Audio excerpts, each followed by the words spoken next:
quiero compartir con ustedes algunas ideas, algunos aportes de la evaluación formativa que en los últimos 10 años se han producido como ideas que nos permitan repensar el campo de la evaluación y en particular el campo de la evaluación formativa.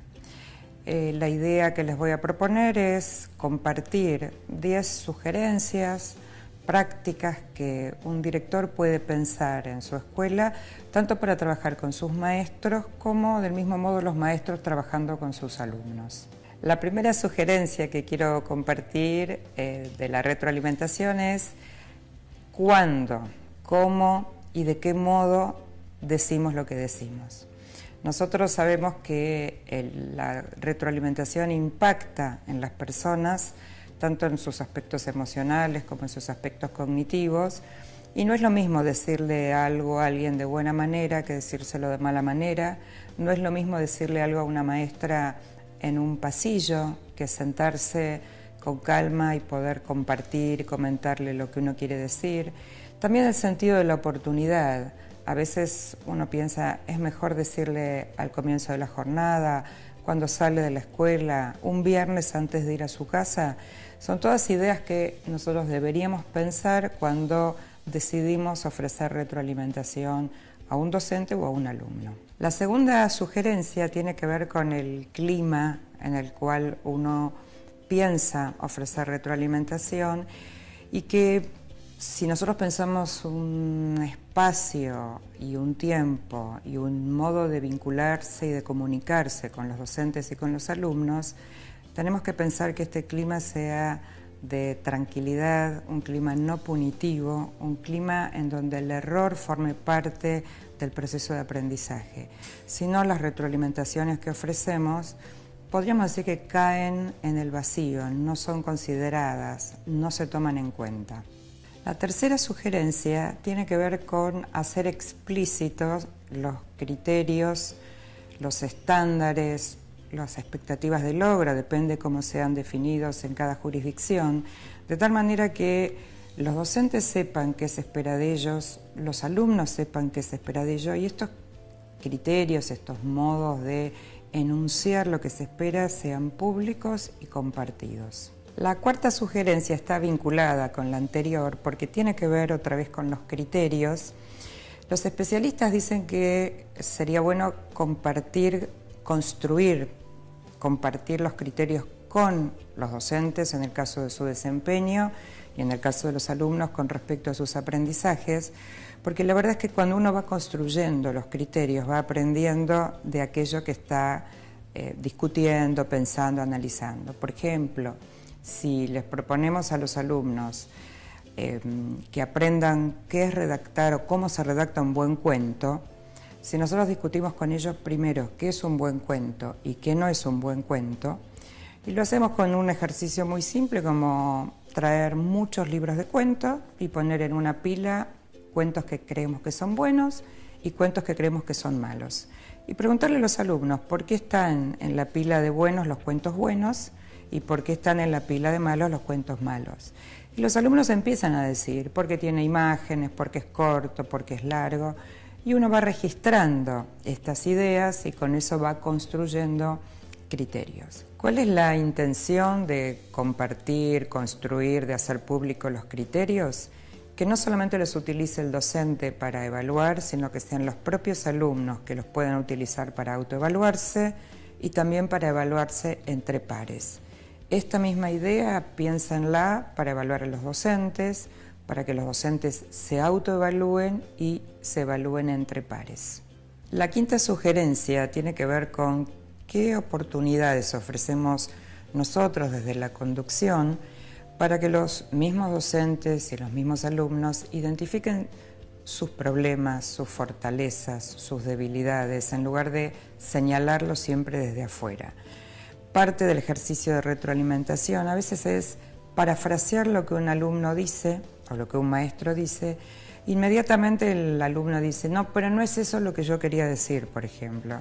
Y entonces no hace falta que uno le diga nada acerca de su debilidad o de su fortaleza, sino es el mismo alumno o es el mismo docente quien lo reconoce. Esto esta manera, digamos, de pensar la retroalimentación, otra vez, y aludiendo a la sugerencia anterior, permite que un alumno se autoevalúe, que un docente se autoevalúe y que el ejercicio de retroalimentación no sea siempre decirle lo que tiene que hacer, sino empoderar a los alumnos y a los docentes para que ellos mismos identifiquen cómo están yendo, cómo les está yendo en la escuela, cómo están ejerciendo su rol como docentes. La sexta sugerencia tiene que ver con la cantidad de información que uno puede ofrecer en una retroalimentación. Nosotros pensamos que deberíamos elegir, focalizar en algunos aspectos, porque nadie puede hacer algo con todo lo que uno le dice.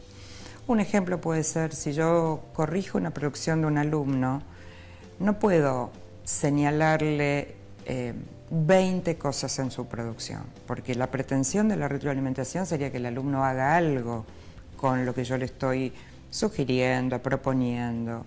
Y si recibe 20, es muy difícil operar con esas 20 sugerencias o propuestas. Entonces, la idea es que nosotros como directivos o como maestros podemos registrar mucha cantidad de información, pero al momento de pensar en la retroalimentación debemos focalizar en aquellos aspectos que sean más relevantes para mi grado, para mi institución, porque tiene que ver con el proyecto que estamos encarando este año, porque tiene que ver con los procesos de mejora que queremos considerar, y entonces eso nos ayuda a priorizar, a jerarquizar, a elegir algunos de estos aspectos y trabajar con esa retroalimentación.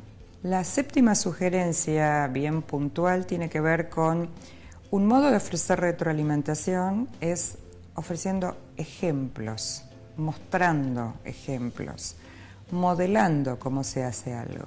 Nosotros tenemos siempre alguna historia de crítica a los modelos conductistas y entonces parece que mostrar o modelar no está bueno porque entonces el alumno o el docente no construye. Y la verdad que esto no es así. A veces es bueno mostrar un buen ejemplo, a veces es bueno modelar cómo se hace algo para después el alumno o el docente lo haga a su propio modo, a su propia manera. Pero esta idea de piensen cómo lo harían, por ejemplo, y no ofrecer ningún ejemplo, muchas veces deja en el camino a muchos alumnos o a los docentes sin saber exactamente cuál es la propuesta. Así que buenos ejemplos es una buena manera de retroalimentar. La octava sugerencia tiene que ver con pensar dos cuestiones muy importantes en la retroalimentación. La primera es valorar aspectos positivos. Todos los alumnos y todos los maestros hacen cosas bien.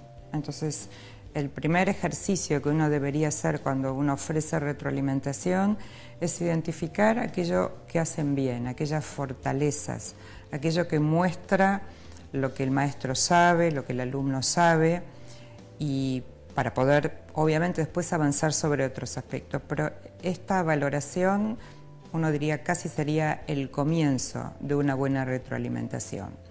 La segunda idea es que no siempre necesitamos decir cómo hay que hacer las cosas.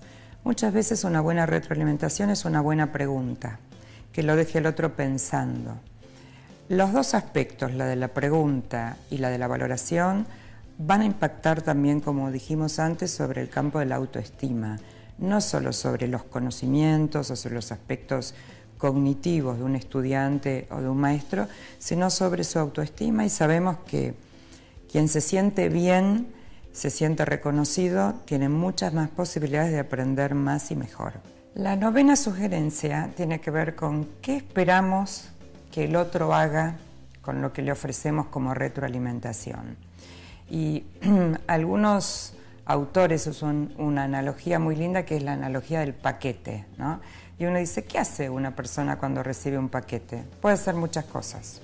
Puede devolverlo al remitente, puede quedarse con el paquete y abrirlo, puede guardarlo para más adelante, puede tirarlo a la basura. Y nosotros no queremos que la retroalimentación ni vaya a la basura, ni quede olvidado. queremos que el alumno y el docente hagan algo con aquello que les proponemos, les preguntamos, les sugerimos. Entonces es muy importante no solamente ofrecer retroalimentación, sino que seamos muy claros en qué queremos que hagan nuestros alumnos o nuestros docentes con esa retroalimentación. Por ejemplo, volver a escribir el trabajo, por ejemplo, pensar otra estrategia para la próxima clase, o sea, ser muy claros en el pedido. La última sugerencia es una bien específica y es un ejemplo de lo que en el campo de la retroalimentación llamamos protocolos, que son una especie de redes de conversaciones organizadas que tienen una estructura, que lo que permiten es en muy poquito tiempo ofrecer retroalimentación. Este es un ejemplo de muchos otros que hay y consiste en 3 preguntas. La primera es ¿a dónde voy? Y tiene que ver con entender lo que dijimos al principio, ¿no? ¿Cuáles son los objetivos? ¿Por qué estoy yendo para allá? No tener claro a dónde voy. La segunda es ¿cómo me está yendo? ¿Cómo estoy yendo? ¿Qué creo que está bien? ¿Creo que debería mejorar? ¿Qué recurso necesito? ¿Qué ayuda necesito?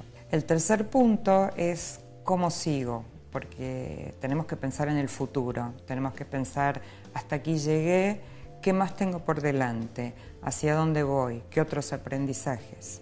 Si nosotros pensamos que este modo de ofrecer retroalimentación es un buen camino porque estamos formando o queremos formar estudiantes autónomos, queremos formar docentes que cada vez sean más profesionales, capaces de tomar buenas decisiones y seguir, como siempre, aprendiendo. En educación no tenemos techo, el cielo, uno podría decir que es casi el horizonte hacia donde deberíamos trabajar cotidianamente, de manera conjunta, maestros, docentes, alumnos, padres y la sociedad en su conjunto.